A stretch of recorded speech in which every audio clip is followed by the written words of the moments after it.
زندگی میں کچھ لوگوں کو چھوڑا نہیں جا سکتا کیونکہ وہی جینے کی وجہ ہوتی ہے۔ کبھی کبھی ہم اتنے تنہا ہو جاتے ہیں کہ ہمارے پاس دکھ بانٹنے کے لیے اپنی ذات تک موجود نہیں ہوتی۔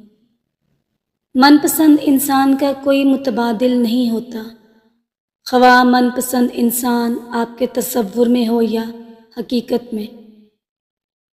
کچھ لوگ زندگی سے جاتے جاتے ہمارا سب کچھ لے جاتے ہیں، یہاں تک کہ ہماری خوشی، سکون اور آرام بھی۔ اعتبار توڑنے والوں کو یہی سزا کافی ہے کہ زندگی بھر خاموشی ان کو تحفے میں دی جائے۔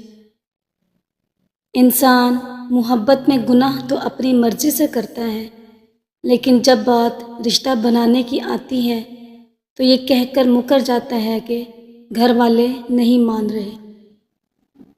جس طرح بیٹیوں کو سکھاتے ہیں کہ بیٹی خامند جھڑک دے تو صبر کر لینا، اپنا گھر خراب نہ کرنا، اسی طرح بیٹوں کو بھی سکھائیں کہ تمہاری بیوی اپنے ماں باپ کے جگر کا ٹکڑا ہے جو انہوں نے اعتبار کر کے تمہارے حوالے کیا ہے۔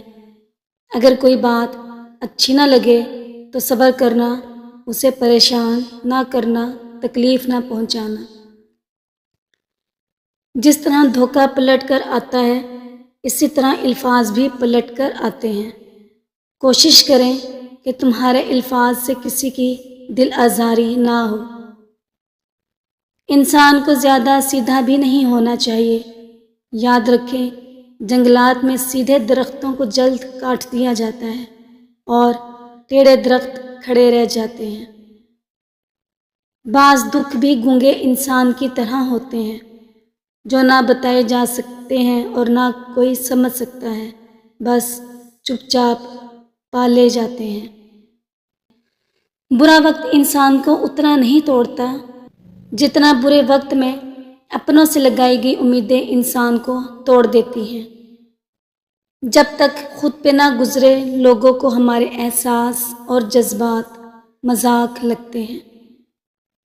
شوہر کے لباس سے بیوی کی نفاست اور بیوی کے لباس سے شوہر کی غیرت کا پتہ چلتا ہے۔ اپنی سوچ کا اظہار کرنا آپ کا حق ہے، مگر اپنی سوچ کو دوسروں پر مسلط کرنا زیادتی ہے۔ دل کا بوجھ ہلکا کرنا چاہتے ہو تو صرف اپنے رب کی بارگاہ میں رویا کرو۔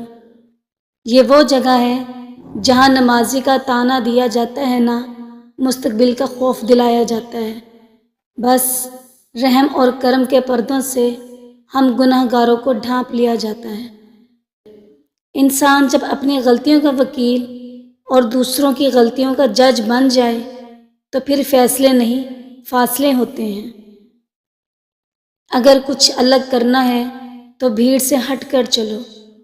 بھیڑ ہمت تو دیتی ہے پر شناخت چھین لیتی ہے۔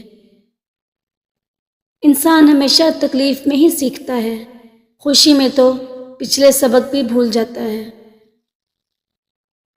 قدر کرنی ہے تو زندگی میں ہی کرو۔ چہرے سے کفن اٹھاتے وقت نفرت کرنے والے بھی رو پڑتے ہیں۔